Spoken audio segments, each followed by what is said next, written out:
Bago ang lahat, shoutout muna tayo. Shoutout kay Asiwang Tolosa. Maraming salamat po. Shoutout kay Takoy Romero. Maraming salamat po. Shoutout kay Obito Risa. Maraming salamat po. Shoutout kay Linden Pacheco. Maraming salamat po. Shoutout kay Jumang Bambad Gilbert. Maraming salamat po. Shoutout kay Kenneth John Get Ali. Maraming salamat po. At shoutout kay Jenry Tajor. Maraming salamat po. At sa susunod kung sino ang mga nagustuhan ko na comment, iyon ang aking shoutout. At sa mga gustong magpa-special shoutout, available po ang ating super chat, super thanks, at super sticker. At tuloy tayo sa ating kwento. At makikita ang babae nga sumigaw ng napakalakas dahil sumambulat sa kanyang harapan si Zhou Yunfei nga naghihingalo dahil sa lason na ipinainom sa kanya ni Chu Ziyu. At balik muna tayo, ilang oras pa lang ang nakaraan matapos naganap itong mga kaganapan. Makikita si Chu Ziyu na kanyang sinusundan ng babae nga papasok sa silid. At nagtanong si Chu Ziyu sa babae na kung naihanda na daw ba niya ang lahat na kanyang mga kinakailangan. Nagsaad naman ang babae sa ating bida na ang mga treasures daw na kinakailangan ng ating bida ay nandito na lahat sa loob ng storage bag, at mayroong ibinigay si Chu Ziyu na isang bagay sa babae. Sabi pa niya na itong kanyang ibinigay daw sa kanya ngayon ay nandito ang lahat ng mga impormasyon at lokasyon sa Yuhua Emperor Mantra. Natuwa naman ang babae sa impormasyon na ibinigay sa kanya ni Chu Ziyu. At sa kasalukuyan makikita si Chu Ziyu nga nagpapanggap na nag-alala kay Zhou Yunfei dahil ang kanya daw brother Zhou ay nalason. Nagsalita naman ang huwad na hari sa ating bida na itong lason daw na ito ay kapag hindi sa pilitan na ilabas sa kanyang katawan, siguradong si Zhou Yunfei ay mamamatay sa 30 lang na hininga. Nagsalita naman ang huwad na hari kay Zhou Yunfei na pilitin daw niya na kanyang protektahan ang kanyang mga ugat dahil kanyang puwersahin na alisin ang lason sa kanyang katawan. Sa isip-isip naman ng huwad na hari na wala daw siyang pakialam sa kanyang buhay kung hindi daw niya itututulungan, baka maghinala ang mga tao sa kanyang pagkakakilanlan at hindi mapakinabangan ang kanyang mga plano. At sinimulan na nga ng huwad na hari na kanyang alisin ang lason na kumalat sa katawan ni Zhou Yunfei, habang si Chu Ziyu naman ay kanyang sinabihan ng lahat ng mga tao nga nasa loob, na ang mga usok daw na kumakalat dito sa loob ngayon ay nakakalason, kung kaya huwag daw silang lumapit dito. Natakot naman ang mga maraming tao sa mga sinabi sa kanila ni Chu Ziyu, pero sa isip-isip naman ng ating bida na ang kanya daw lason ay gumana, at panahon na daw ng tao na iyon upang magpakitang gilas. Nagtanong naman ang isang babae sa lahat ng mga tao nga nakasaksi na kung sino daw ba ang nagbigay ng lason kay Zhou Yunfei. At bigla pumasok si Immortal Biao sa loob upang kanyang atakihin ang huwad na hari.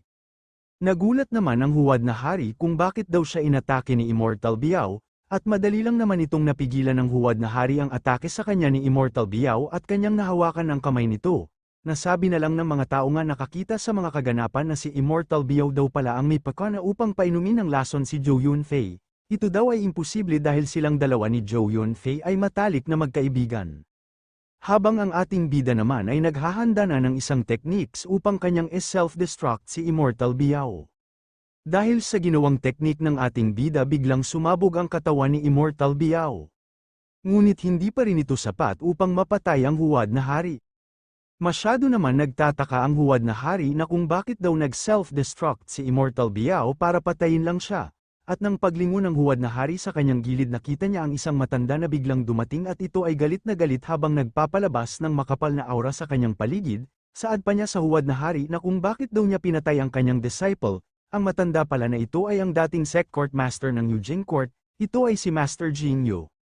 Nagsalita naman ang huwad na hari kay Master Jingyo na hindi daw niya pinatay ang kanyang disciple, biglaan na lang daw itong nag-self-destruct. Mas lalo naman nagalit si Master Jingyo sa huwad na hari dahil susuportahan daw niya sana siya upang siya ay maging ganap na emperor, ngunit ngayon nag-iba na ang kanyang turing sa kanya simula ng kanyang pinatay ang kanyang disciple, at dinagdag pa ni Master Jingyo sa huwad na hari na ngayon daw kanya na siyang papatayin. At agad naghanda ng teknik si Master Jingyu upang kanya nang patayin ang huwad na hari, at ang huwad na hari naman ay seryoso lang na kanyang tinitingnan si Master Jingyu na aatake na sa kanya. Sa ilang sandali makikita sa buong isla ang malaking pagsabog dulot ng atake ni Master Jingyu sa huwad na hari. Nakiusap naman ang isang babae sa ating bida na kung pwede daw ba gumawa ng aksyon ang Holy Sun, at si Chu Ziyu naman ay hindi nakasagot sa babae, dahil nagsalita sa kanya si Meng Dai gamit ang sound transmission. Saad pa ni Meng Dai sa kanya na ang mga Great Saints daw ay naglalaban sa Shangjing City, Huwag daw itong lumapit sa kanila. Mas mabuti pa daw na bumalik na siya dito sa kanyang silid sa lalong madaling panahon. Napaisip naman si Chu Ziyu kung susundin daw ba niya ang mga sinabi sa kanya ni Meng Dai o ngayon na lang niya patayin ang hari. At nagsalita na nga si Chu Ziyu sa mga maraming disciple at ito ay humihingi ng paumanhin sa kanila dahil mayroon pa daw siyang mahalagang gagawin ngayon kung kaya aalis na daw siya sa lalong madaling panahon. At sa isip-isip naman ni Chu Ziyu na ang kanyang master daw ay masyadong nag-alala sa kanya kung kaya aalis na lang daw siya sa lugar na ito sa lalong madaling panahon. Si Meng Dai naman habang naghihintay kay Chu Ziyu sa kanyang silid, ay kanya na lang nasabi na ang kanya daw manyakol na disciple ay nakakabahala at nasaan na daw siya ngayon dahil masyadong malakas ang enerhiya ang kailangan niyang talunin.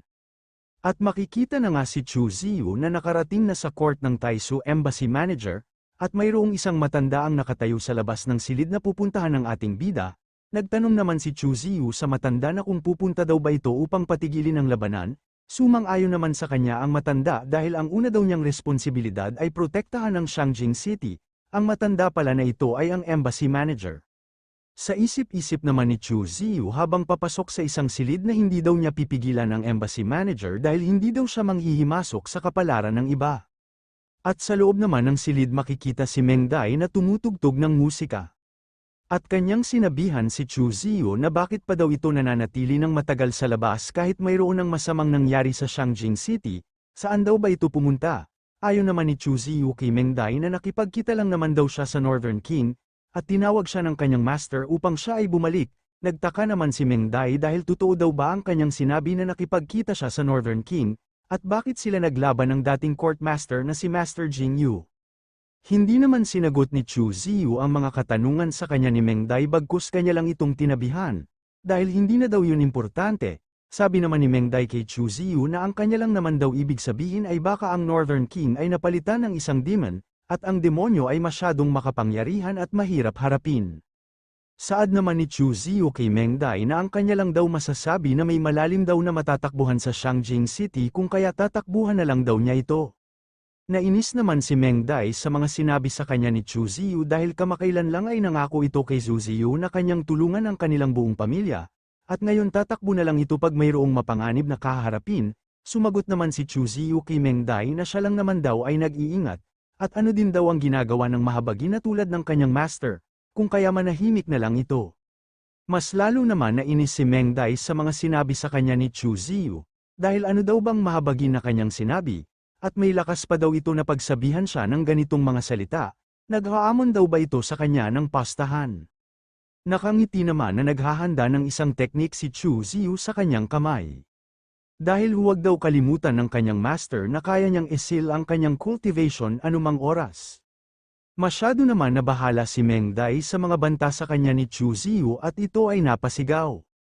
Ngunit ang hindi niya alam isa lang pala itong bagay. At kanyang sinabihan si Meng Dai na kumilos daw ito ngayon ng maganda. At medyo naging agresibo kamakailan lang, at nakalimutan na daw niya noong mga araw na kanya siyang kinokontrol. Gusto daw ba niyang maranasan yun ulit? Sumagot naman si Meng Dai kay Chu Ziyu na huwag daw muna niya itong gawin sa kanya sa ganitong sikat ng araw. Nakangiti naman na sinabihan ni Chu Ziyu si Meng Dai na kung ano naman daw ang pinagkaiba kung gabi at kung maaraw, parehas lang din naman yun na masarapan silang dalawa. Ayon naman ni Meng Dai na bukod pa daw doon baka may ibang makakita sa kanila dito na ginagawa nila yung kanilang madalas na ginagawa. At agad na tinak pa ni Chu Ziyu ang mga mata ni Meng Dai. Nainis naman si Meng Dai na kanyang sinabihan si Chu Ziyu na kung totoo siyang lalaki kailangan niya siyang i-unseal. Wala naman pakialam si Chu Ziyu sa kadaldalan ni Meng Dai bagkus kanya lang hinawakan ang makinis na hita nito. Ngiting sabi pa niya kay Meng Dai habang nakabaon na naman ang kanyang sandata na imposible daw ang kanyang mga kahilingan sa kanya. Si Meng Dai naman ay napaungol na lang sa ginawa sa kanya ni Chu Ziyu, at makikita sa kanyang mukha na ito ay labis na nasarapan sa ginawa sa kanya ng ating bida, at napanganga na lang ito. Makalipas ang 2 oras, natapos na sila sa kanilang matinding bakbakan sa kama at makikita si Meng Dai na hindi pa rin makamove on sa kanilang ginawa kahit maliwanag pa ang sikat ng araw, at si Chu Ziyu naman ay nakatayo at ito ay palabas na sa kanilang silid. At nang paglabas niya sa kanyang silid nakasalubong niya ang 7 princess sa tapat ng kanilang pintuan, at nagtanong sa kanya si Chu Ziyu na kung kumusta na daw ang kanilang pagsisiyasat kay Zhou Long may nakuha daw ba itong mga mahahalagang impormasyon. Ayon naman sa kanya ng prinsesa na dala daw niya ngayon ang mga impormasyon patungkol kay Zhou. Ngunit bigla na lang namula ang mukha ng prinsesa nang nakita niya ang marka sa mukha ni Chu Ziyu, at ito ay nagtanong na kung bakit daw mayroong marka ng halik sa kanyang mukha. Nakangiti namang nagpalusot ang manyakol na si Chu Ziyu sa prinsesa na hindi daw ito marka ng halik sa kanyang mukha, dahil ito daw ay kagat ng pusa. Masyado namang naghihinala ang prinsesa na baka mayroong babae na itinatago ang Holy Sun sa kanyang silid. At sa ilang sandali mayroong isang babae na tumatakbo patungo kay Chu Ziyu dahil mayroon daw siyang masamang balita na sasabihin sa Holy Sun at sa prinsesa. Nagtanong naman ang prinsesa na kung ano daw ba ang problema. Ayon pa ng babae na ang plato daw ng kaluluwa ng kanyang master ay nawasak, masyado naman nagulat si Chu Ziyu dahil namatay na ang Taisu Embassy Manager. At sa The Void Shangjing City makikita dito ang huwad na hari at mayroon itong kausap na isang nilalang. At nagsalita ang huwad na hari sa isang nilalang na kung bakit daw niya pinatay ang matanda na yon. Alam daw ba niya ang pagkakilanlan ng matanda na yon ay isang Taisu Embassy Manager. Saad pa ng lalaki sa huwad na hari dahil nakita daw ng matanda na yon ang huwad na hari na gumamit ng malademonyong mga kakayahan. Kung kaya wala na siyang ibang nagawa kung hindi patayin ang matanda na yon. Napahawak na lang sa kanyang ulo ang huwad na hari dahil tama lang daw yung kanyang ginawa dahil hindi naman nila siya kayang hulihin ng buhay kung kaya mabuti na lang kanya itong pinatay. Sa ngayon daw ang Taisu Holy Ground ay magpapadala ng mga tao upang ito ay imbestigahan dahil doon ang kanyang mga balak na gamitin ang royal power upang magsakripisyo ng maraming tao sa Annihilation Flag ay naglaho na. Ngiting sabi naman ng lalaki sa huwad na hari na huwag na daw itong mag-alala, dahil nilock na daw niya ang space bago niya ito ginawa.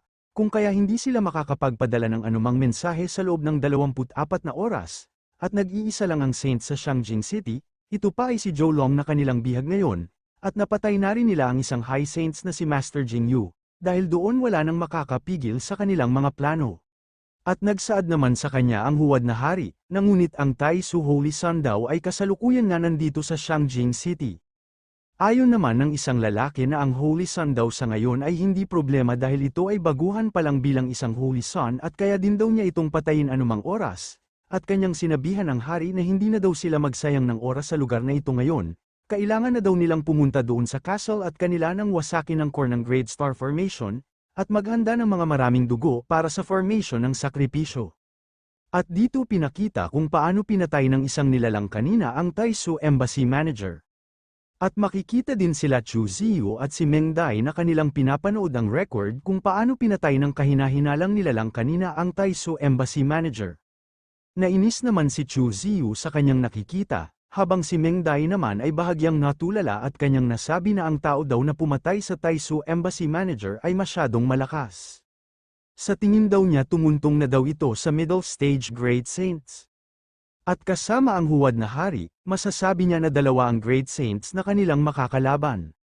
Sabi naman ni Chu Ziyu kay Meng Dai na magpapadala daw sana siya ng mensahe sa Taisu Holy Ground ngunit sa masamang palad ang space ay nakalock. Kung kaya hindi siya pwede makapagpadala doon ng mensahe, at dinagdag pa ni Chu Ziyu kay Meng Dai na ang mga nilalang daw na ito ay parang magana kumain at gusto nilang kainin ang buong city, at ano na lang daw kaya na kung tumungo doon sa Zhu family ang kanyang master at kanya silang protektahan doon. Nagsaad naman si Meng Dai kay Chu Ziyu na kapag pumunta daw siya doon ano na lang daw ang mangyayari sa milyong tao na mga mortal nga nandito. At inutusan ni Meng Dai si Chu Ziyu na siya na lang daw ang pumunta doon, dahil siya naman ay kanyang protektahan ng mga maraming tao nga nandito sa city, dahil ang pagprotekta sa kapayapaan ang trabaho niya bilang isang cultivators ng Taisu Holy Ground. At agad na hinawakan ni Chu Ziyu ang kamay ng kanyang girlfriend. Sabay kanya itong sinabihan na kung ganoon ang sitwasyon kailangan daw pumunta ng kanyang master doon sa palasyo ngayon mismo. Kung ano man ang kanilang gustong gawin kailangan daw niyang mawasak ang 99 Great Formation. Nagtanong naman si Meng Dai kay Chu Ziyu na paano na lang daw siya baka mayroon masamang magyari sa kanya. Ayon naman ni Chu Ziyu kay Meng Dai habang nakangiti na ang kanya daw sariling buhay ay kanyang kayamanan, at hindi din siya maaring maging isang saints, at syempre kailangan daw muna niya magtago dito sa Taisu Embassy, at kanyang aantayin hanggang makabalik ang kanyang master at mag-ingat daw ang kanyang master alagaan daw niya ang kanyang sarili. Pakipot pa na sinabihan ni Meng Dai si Chu Ziyu na paano daw nakapagsalita na masyadong nag-alala sa kanya ang kanyang manyakol na disciple, manatili lang daw ito dito at kanyang hintayin ang kanyang pagbabalik at huwag itong pumunta kahit saan. Sumang-ayon naman si Chu Ziyu sa mga sinabi sa kanya ni Meng Dai, tingnan daw muna ng kanyang master ang kanyang sariling kaligtasan. At sa labas ng palas makikita dito ang malaking pagsabog na halos tupukin na ang buong palas, at masyadong nagtataka ang Lord of Thousand Faces na kung bakit daw nandito si Chi Meng Dai sa Shangjing City, siya daw ay masyadong nasorpresa sa kanyang biglaan na paglitaw. Masyado namang nagulat si Meng Dai nang kanyang nakita ang Lord of Thousand Faces, dahil siya daw pala ang nagpapanggap bilang isang Northern King. Sumagot naman sa kanya ang Lord of Thousand Faces na syempre siya lang daw naman ano naman ang kanyang pakialam tungkol dito kung siya ang nagpapanggap. Dahil sa mga kaiabangan ng Lord of Thousand Faces ay agad na umatake si Meng Dai sa kanya gamit ang kanyang teknik na tinatawag na Frozen Decimation Blade of Three Worlds, samantalang ang Lord of Thousand Faces naman ay kanyang sinabihan si Meng Dai na gumamit pa daw ito ng isang Divine Sword technique malapit sa star. At nang papalapit na ang atake ni Meng Dai sa Lord of Thousand Faces, agad naman naghanda ng isang teknik ang Lord of Thousand Faces upang kanyang basagin ang ginawang atake ni Meng Dai sa kanya. Dahil doon nawasak ang ginawang atake ni Meng Dai sa Lord of Thousand Faces at muntik pang tinamaan si Meng Dai sa counter-attack ng Lord of Thousand Faces, mabuti na lang nagawa itong naiwasan ni Meng Dai. At dahil doon makikita sa mukha ni Meng Dai na para bang gustong-gusto na niyang basagin ang mukha ng Lord of Thousand Faces sa sobrang galit. At wala nang sinayang na oras si Meng Dai kanya nang binuhos ang kanyang buong lakas upang kanya nang tapusin ang Lord of Thousand Faces. Ang Lord of Thousand Faces naman ay hindi nakagalaw sa lakas ng pressure ng enerhiya ni Meng Dai. At makikita ito na pinapawisan at kanyang sinigawan ang kanyang isang kasama na ang Black Soul na kung titingnan na lang daw ba niya siya, kailangan daw niya siyang tulungan dahil hindi niya kayang salagin ang ginawang atake sa kanya ng High Saints na si Chi Meng Dai. At biglang lumitaw sa kanilang harapan ang Black Soul, at agad niyang hinigop ang ginawang atake ni Meng Dai gamit ang kanyang madilim na malaking kamay na aura. Tawang sabi pa niya sa Lord of Thousand Faces na masyado daw itong nakakahiya sa kanyang mga ginawa, ayon naman sa kanya ng Lord of Thousand Faces na hindi daw niya alam kung ano ang mga nangyayari, dahil si Chi Meng Dai daw ay masyadong malakas matapos niyang makapag-breakthrough sa middle stage of Great Saint. Sabi pa ng Black Soul sa Lord of Thousand Faces na kung ganoon kailangan nilang dalawa na labanan ang babae na ito ng magkasama, isa laban sa dalawa ay tiyak na matatalo nila siya kahit masyado pa siyang malakas. At bigla, nagulat ang dalawa dahil mayroong malaking pagsabog ang nangyari, at masyadong nagtataka ang Black Soul sa kaganapan. At napamura na lang ang Lord of Thousand Faces dahil mayroon daw nagbukas sa seal ng dungeon kung saan nakakulong si Zhou Long. Sabi pa ng Black Soul sa Lord of Thousand Faces, na kailangan daw nilang patayin muna si Zhou Long bago pa ito makarecover sa kanyang lakas, dahil mas lalo silang mahihirapan kapag nagsama ang dalawa na si Zhou Long at si Chi Meng Dai. At agad na nga pumunta ang Lord of Thousand Faces kung saan naroroon si Zhou Long, kailangan daw muna niya itong patayin bago pa ito makarecover, kung hindi masisira ang kanyang mga plano. Si Meng Dai naman na nakakita ay agad niyang hinabol ang Lord of Thousand Faces, sigaw sabi pa niya na tumigil daw ito sa kanyang pagtakbo. At biglang hinarang si Meng Dai ng Black Soul, sabi pa niya kay Meng Dai na huminto daw ito dahil hindi pa silang dalawa natapos sa kanilang laban. At gumamit ng sound transmission si Meng Dai at ito ay galit na kanyang sinabihan si Chu Ziyu na diba nangako siya sa kanya kanina na magtago lang daw siya doon sa embassy, bakit nagsinungaling na naman daw ito sa kanya. Nakangiti naman si Chu Ziyu na kanyang sinabihan si Meng Dai na ang Lord of Thousand Faces daw ay sinusundan siya at mag-ingat na lang daw ito. Kapag hindi nila siya kaya pwede naman itong tumakbo, at isa pa huwag na daw mag-alala sa kanya ang kanyang master. At sa kinaroroonan naman ni Meng Dai makikita silang dalawa ng Black Soul nga nagkakatitigan at ito ay pinagmumura ni Meng Dai. Saad pa ng Black Soul kay Meng Dai na narinig daw niya nga si Chi Meng Dai daw ay nag-possess ng Heavenly Fragrance Constitution. Matapos niyang ginawa ang dual cultivation ng kanyang disciple. At dahil doon ang kanyang cultivation ay mas lalong tumaas. Sa hindi nakakaalam ang dual cultivation ay ang pakikipagtalik ni Meng Dai sa ating manyakol na bida, kung kaya hindi lang si Chu Ziyu ang nakabenepisyo sa kanilang araw-araw na ginawa dahil pati rin si Meng Dai ay lumalakas kapag nakikipagtalik siya ng ating manyakol na bida, dahil doon biglang naging seryoso ang mukha ni Meng Dai. At dagdag pa na sabi ng Black Soul kay Meng Dai na hindi na daw kailangan ang walang kabuluhan na pagtutol sa oras na ito, sabay kanyang tinawanan si Meng Dai. At agad na nga pinalabas ng Black Soul ang kanyang item na tinatawag na Annihilation Flag, na kayang higupin ang mga maraming dugo ng mga mortal na tao, at nakangiti itong kanyang binabantaan si Meng Dai dahil oras na daw para gawin niya ang pinakamasaya na sandali. At makikita na nga ang mga kawawang mga mortal na tao na dahan-dahan naglaho ang kanilang katawan dahil sa pilitan na paghigop sa kanilang dugo sa katawan, at agad itong nawalan ng buhay. Pinapawisan naman si Meng Dai nang kanyang nakita ang item na Annihilation Flag dahil nag-activate na daw ang sacrifice formation nito. At ang ibang tao naman sa ibaba ng city na hindi pa naabot ng sakop ng Annihilation Flag ay nagtakbuhan at ito ay sumisigaw dahil ayaw pa daw nilang mamatay. At makikita ang isang kawawang bata na bitbit ng kanyang ama ay dahan-dahan na hinigop ang kanyang dugo sabay ng paglaho sa katawan nito. Dahil doon naghanda na ng isang teknik si Meng Dai upang kanyang tapusin na ang kasamaan ng Black Soul, ngunit bigla na lang siyang napalingon sa kanyang likod dahil mayroong nagsalita sa kanya. Saad pa nito kay Meng Dai na nandito daw siya upang kanyang tulungan ang Yun Siapik na tapusin na ang kasamaan ng Black Soul. Ang dumating pala ay ang Northern King na si Zhou Long na tinulungan na palayain ng ating bida. At nagtanong si Meng Dai sa Northern King na kung ayos lang daw ba si Chu Ziyu. Sabi naman ni Zhou Long kay Meng Dai na sinabi daw sa kanya ng Holy Sun na ipaubaya na lang daw sa kanya ang oras ng Lord of Thousand Faces. Sumagot naman si Meng Dai na sa ngayon daw ay tapusin muna nila itong Black Soul.